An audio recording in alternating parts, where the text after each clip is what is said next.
Kita lanjutkan untuk proses berikutnya, yaitu proses pengeluaran barang gudang dan pengiriman.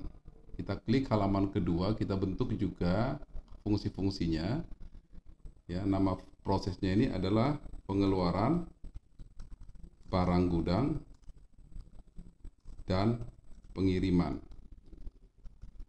Sudah barang tentu, kalau kita perhatikan kasusnya, ada dua fungsi terlibat di sini, yaitu fungsi pergudangan atau gudang dan fungsi pengiriman.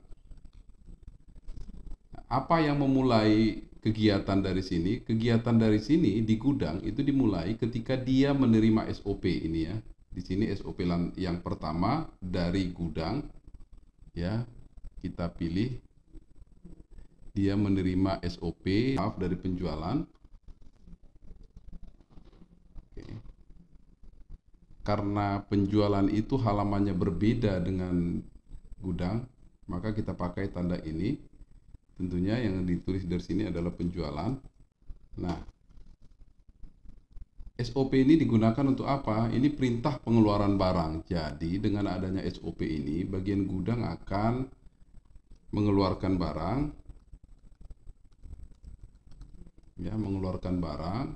Kemudian kalau kita lihat kasusnya, selain mengeluarkan barang, dia juga mencatat ke kartu gudang. Jadi, boleh saja Anda bikin satu pekerjaan manual, tapi kalau langsung begini juga, kartu gudang, bisa langsung ya dicatat ke kartu gudang. Anda bisa bikin di sini dicatat. Jadi barang yang dikeluarkan itu dicatat ke kartu gudang. Pada proses sebelumnya, dia juga menerima SOP. Ini bagian pengiriman yang pada halaman yang pertama, halaman yang sama, maka di sini adalah dikirim kepada bagian pengiriman. Artinya SOP yang lembar pertama ini setelah dicatat itu dikirim kepada bagian pengiriman. Nah, ini kita hapus dulu. Nah, kemudian ini simbolnya bulatan tadi ya, diterima karena dalam halaman yang sama. Maka kita pakai konektor dalam halaman yang sama gitu ya, konektor dalam halaman yang sama, bikin nomor tapi kita pakai saja pakai langsung fungsinya untuk lebih memudahkan. Dari kemudian dia juga menerima SOP lembar kedua dari fungsi penjualan. Nah, ini agak beda ya, dia pakai konektor pada halaman yang berbeda. Ini penjualan, dia terima. Kemudian kalau kita analisa isinya, nah kedua dokumen ini dia akan cocokkan ya, dia akan cocokkan ya. Nah, apabila sesuai, dia akan masuk ke pekerjaan manual berikutnya. Kalau sesuai, slip pengiriman ya, membuat slip pengiriman. Nah, kalau kita lihat slip pengirimannya itu berapa rangkap ya? Ada 4 lembar slip pengiriman yang akan mereka buat ya. 4. Oke. Slip pengiriman. Seperti tadi juga, ini lembar pertama. Jadi untuk menunjukkan bahwa ini beberapa lembar, kita namai ya, kita nomori. Ini lembar pertama, kemudian lembar kedua, dan lembar keempat. Oke, kemudian keempat lembar dokumen ini tentunya ini ada juga 2 dokumen lagi ini ya. Yang masuk ini tentunya jadi keluaran sistem. Yang pertama SOP, yang kedua ini saya copy saja.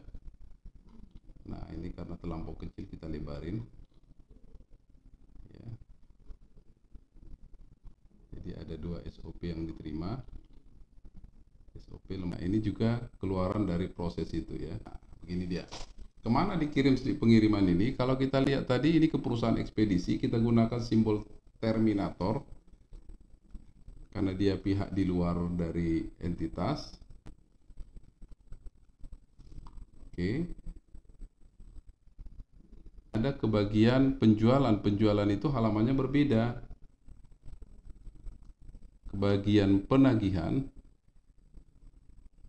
bagian penagihan, dan satu lagi ke bagian, kalau tidak salah, piutang tadi ya, diarsip 4 ya, diarsip satu lagi supaya jangan susah kita ya. Nah, coba perhatikan lembar SOP ini, SOP yang lembar kedua, lembar pertama, mohon maaf, itu dikirim kepada bagian akuntansi sediaan, begitu narasinya ya. Ini dikirim ke bagian akuntansi sediaan. Oke, satu dokumen lagi ini nggak jelas. Nah, kita anggap aja dia ini, dokumen ini diarsipkan bersama dengan ya, diarsipkan bersama dengan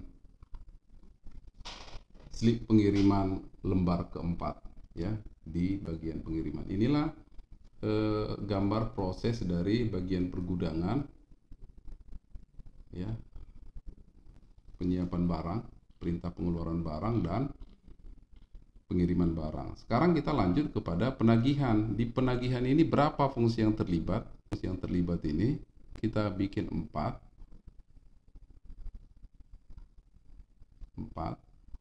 Bagian pertama ini kita ganti dulu penagihan dan akuntansi. Pertama adalah fungsi penagihan ya, fungsi penagihan.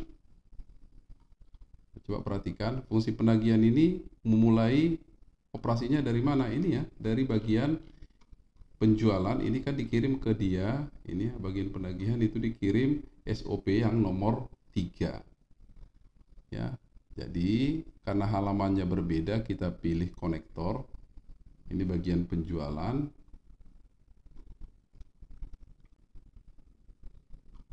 dokumen SOP lembar yang ketiga ya. Kemudian selain itu dia juga menerima ya, selain SOP lembar ketiga, dia juga menerima slip pengiriman dari bagian pengiriman.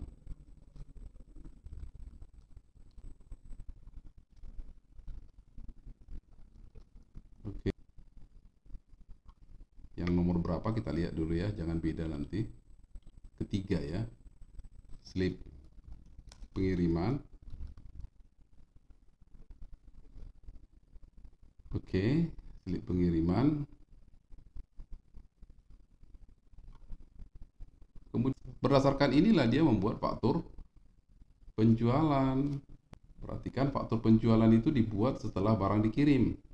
Boleh jadi begitu, tidak masalah, tapi jangan dibuat faktur sebelum barang dikirim. Itu menunjukkan penjualan yang tidak sah, fiktif ya. Oke, begini. Maka bagian penagihan membuat faktur penjualan dan mencatat ke jurnal penjualan. Faktur penjualan dikirim kepada pelanggan, penjualan, piutang, untuk mencatat kartu piutang dan diarsip di bagian tersebut. Berarti kira-kira ada 4 ya, 4. Berarti kita buat nanti dokumennya ada 4. Nah, nanti saya singkat aja. Faktur penjualan itu FP ya, rangkap 1 ini diberikan kepada pelanggan, yang rangkap 2 dikembalikan kepada bagian penjualan, yang rangkap ketiga diberikan kepada bagian piutang, dan yang keempat diarsip di bagian tersebut. Kita buat tujuannya masing-masing. Karena pelanggan itu adalah pihak luar, tetap kita gunakan terminator ini ya, bahwa dokumen ini diserahkan kepada pelanggan. Kemudian untuk bagian penjualan, karena halamannya berbeda, kita pakai yang begini, konektor pada halaman berbeda.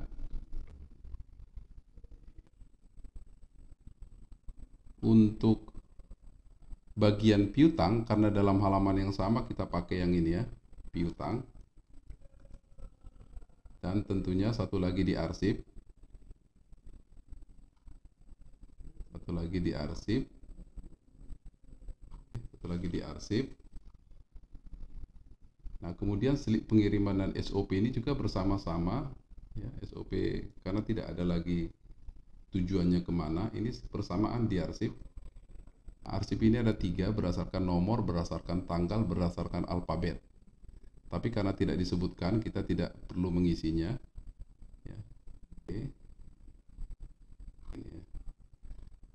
Artinya apa? Sebenarnya penjualan itu tidak boleh atau faktur itu tidak boleh dicatat kalau tidak didasari oleh adanya SOP, ya, kemudian slip pengiriman dan biasanya pesanan pelanggan, gitu ya, pesanan pelanggan dan otorisasi kredit. Nah, ini kita sudahi dulu yang penjualan ini. Di bagian penjualan ada menerima dokumen slip pengiriman. Ini kita perbesar.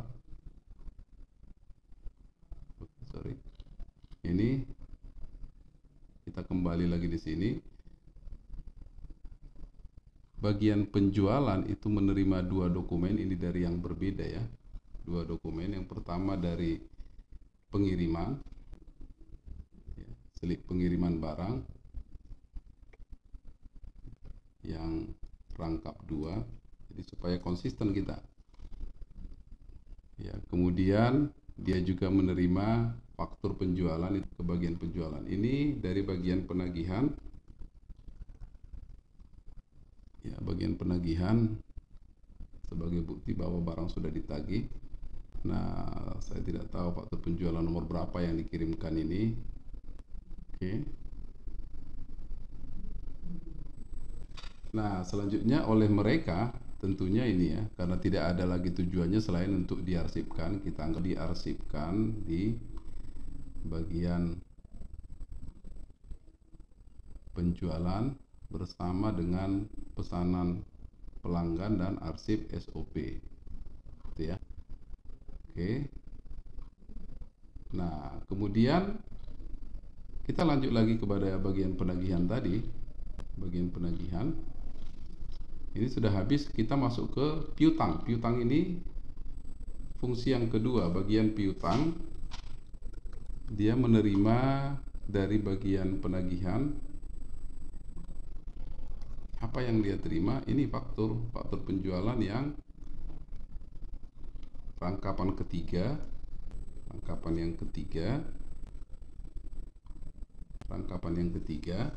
Kemudian dia akan mencatat itu ke kartu piutang. Kartu piutang bisa, kalau karena Anda membuat proses juga nggak masalah ya, proses manual. Kartu piutang selanjutnya itu diarsipkan di bagian piutang. Arsip kita ambil dari audit ini ya, arsip.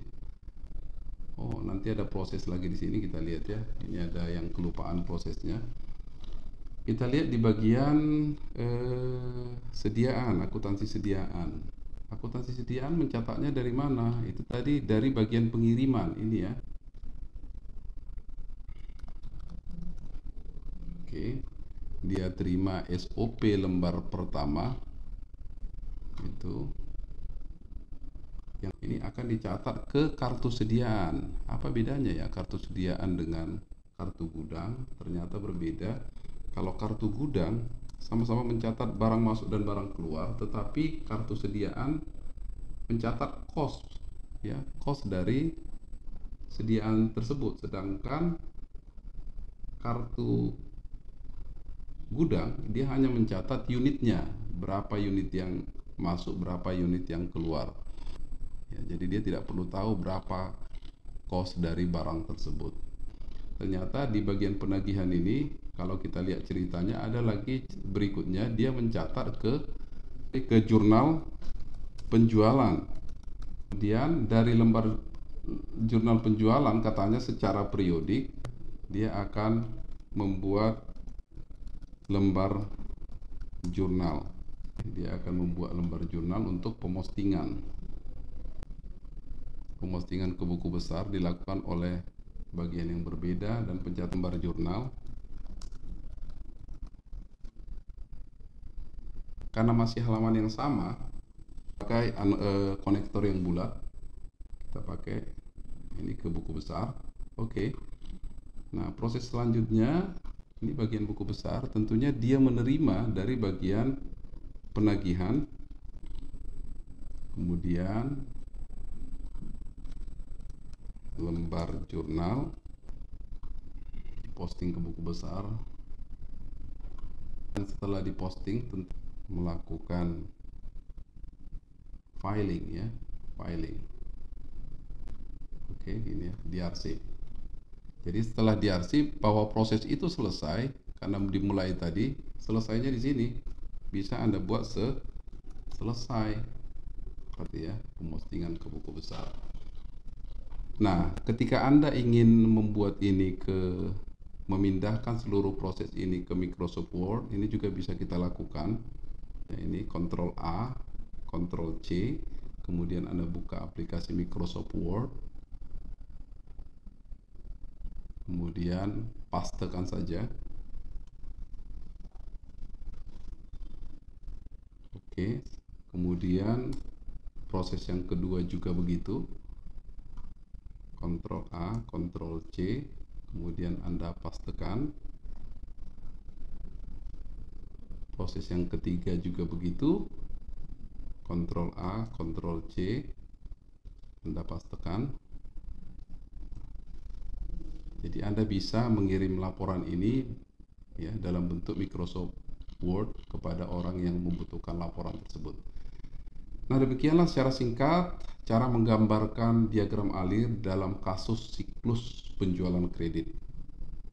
Mudah-mudahan ini bermakna bagi Anda yang membutuhkannya. Terima kasih.